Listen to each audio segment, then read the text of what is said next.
really, if you go back to 1215 and King John of England, 1215, did anybody watch Braveheart last night? Okay, well, it gives you some idea what people were wearing. If you see that movie, you can kind of, I think Braveheart took place around 1270, but probably, fashion didn't change much between 1215 and 1270. But anyway, you see that movie, you kind of get an idea of how people were dressed, the kind of castles they had. King John, was the king during Robin Hood's, well, that may be a myth, but King John was doing all sorts of things to,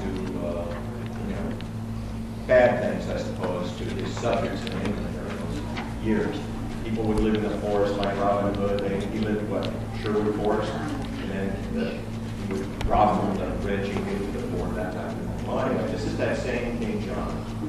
And he signed what is known as the Magna Carta, probably the most important document of democracy ever created. The Magna Carta in 1215. And the reason I bring this up is because this is so important to American history, and I'll explain why. When he signed it, he bound himself, and not only himself, but his heirs, future kings, to grant all free men of our kingdom the rights and liberties the Great Charter describes. That is, the Magna Carta describes. There are several rights and liberties that the Magna Carta grants. With the Magna Carta, basically, the king subjected himself or placed himself under the rule of law. Up to that time, the king was the law. So when he was forced to sign this document, the king also had to follow the law.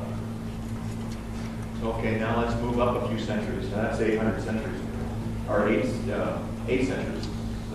800 years ago, 8 centuries. So we'll move up to when the Pilgrims and the New World was colonized, and they brought with them.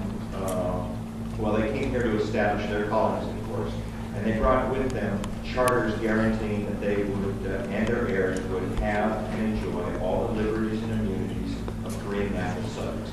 So what they were bringing with them was this concept created in the Magna Carta. They were given certain rights, and the king was subject to the law. Just a few generations later, when these American colonists raised arms against England, their mother country, they were fighting not for new freedoms, but to preserve the freedoms that they received in the 13th century. Very interesting, it really does become interesting. And then the heritage of the Magna Carta, you can see today in our own Constitution, in the Bill of Rights. The Fifth Amendment of the Bill of Rights reads that no person shall be deprived of life, liberty, or property without due process of law. That comes right from the 13th century. That comes right out of the Magna Carta. Now, I won't go on with the Magna Carta because it's 120 degrees out there. I'm sure you won't go outside. But in a letter that George Bush wrote to new Americans, new citizens, just like yourselves, there was a paragraph in there that I saw that I just liked so much. And it sort of, when you put the Magna Carta in perspective, this paragraph is going to make maybe more sense to you. It says, Americans are united across generations by grand and enduring ideals. The grandest of these ideals is an unfolding promise that everyone belongs, that everyone deserves a chance, and that no insignificant person was ever born.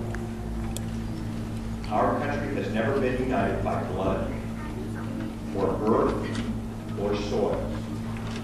We are bound by principles that move us beyond our backgrounds, lift us above our interests, and teach us what it means to be citizens. Every citizen must uphold these principles, and every new citizen, by embracing these ideals, makes our country more, not less, American. When we talk about principles, we're talking about basically our constitutional rights, how we receive government, and all of those things. That's what binds this country together. It's not where you were born. It's not, what race you are a member of. None of that matters. But we're bound by it are our principles and our ideals. Not all that easy to say sometimes. A couple of other things that come to mind is that our government trusts its citizens to vote, trusts its citizens to elect good government officials. Our government also trusts its citizens to sit on juries, to decide the fate of someone that is accused of maybe committing a crime. Really, but for